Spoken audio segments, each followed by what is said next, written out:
Hey, so I'm going to be showing you how to install LED buzzer kit for your Tyro 79.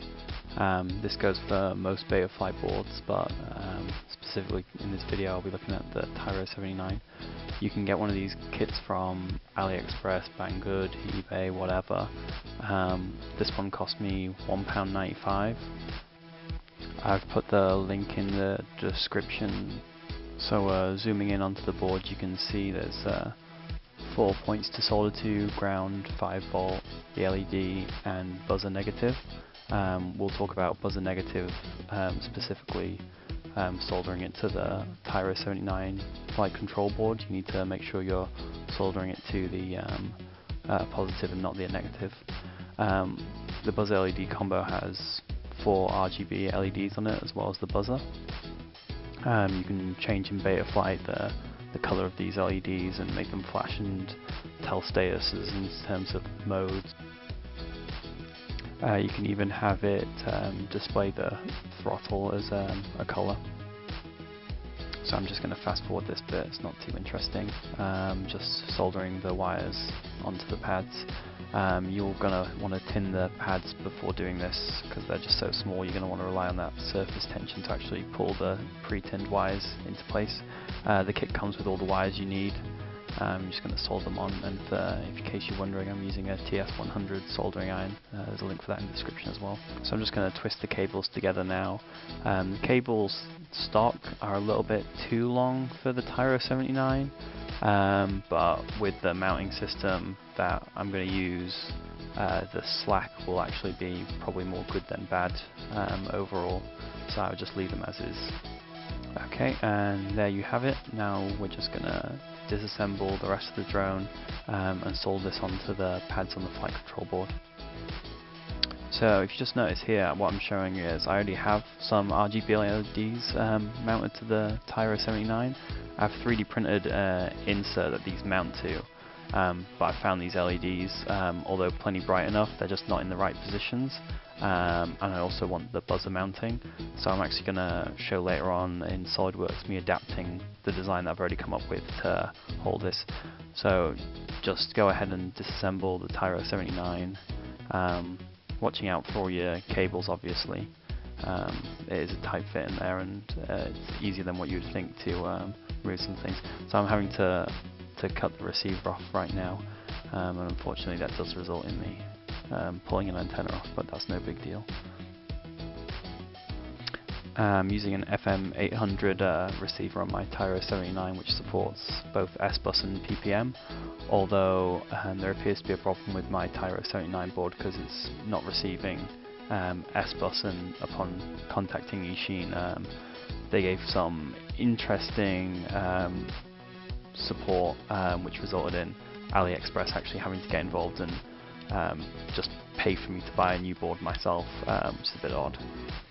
But I guess you get what you pay for when it comes to these drones. But even then, with the shitty support, for £55 it's an absolute bargain of a drone, and it's great fun to fly.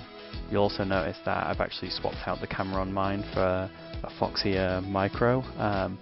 Even though it's £30 again, and it's more than half the price of the drone, it makes it an absolute pleasure to fly, and especially when you start getting low light and you get all the glare, it just makes it that much better. Okay, so this bit should be pretty self-explanatory. You're going to be soldering to the pads at the back of the board. It's just red to positive, black to negative, and white for LED signal, or however you decided, whatever convention you used when you were soldering the other end of the wires on. I'm actually using a Heatsert to hold the wires.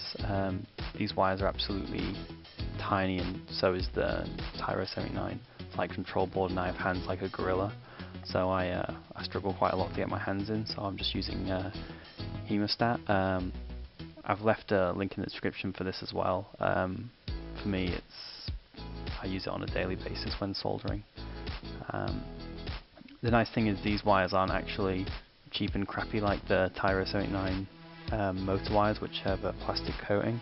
These actually have a silicone coating, so you can get in there and be a little bit more aggressive with the soldering iron. It doesn't matter if you touch the other wires, you're not going to melt the insulation off them. Okay, so I'm just putting the black terminal on now. With the blue buzzer wire, even though it's labelled negative, you actually want to put it to the positive pad on the Tyro 79. If you're looking towards the edge of the PCB, it's the pad on the right, not the one on the left. So you're actually doing buzzer negative as labelled on the buzzer PCB to buzzer positive as labelled on the flight control board. And at this point now it's just a case of putting everything back together and checking to see if it works. So I'm just making sure to put the video transmission board back in place. It's just note that carbon fibre is conductive, so if you do have any shorts and you've got anything bare touching the casing, it won't work. So just plugging in the battery now, you should hear the beeps, which should sound like this.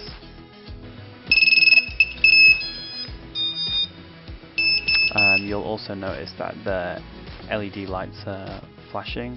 This won't be the case for yours. If you've not pre-configured your Betaflight LEDs, they should all just show up white, and that will confirm that they're working. And then I'll just show you this for the sake of it. So if you want to change any settings to do with the beeper when it goes off or buzzer, you just go into configuration and then just scroll down to the bottom, and then you can see the configuration panel to change all these things. There's too many to go through in this video, and they're all really self-explanatory, so I'll leave it up to you guys. Just make sure to save and reboot once you've made any modifications to that. Okay, so that was all you really needed to know about configuring the LEDs.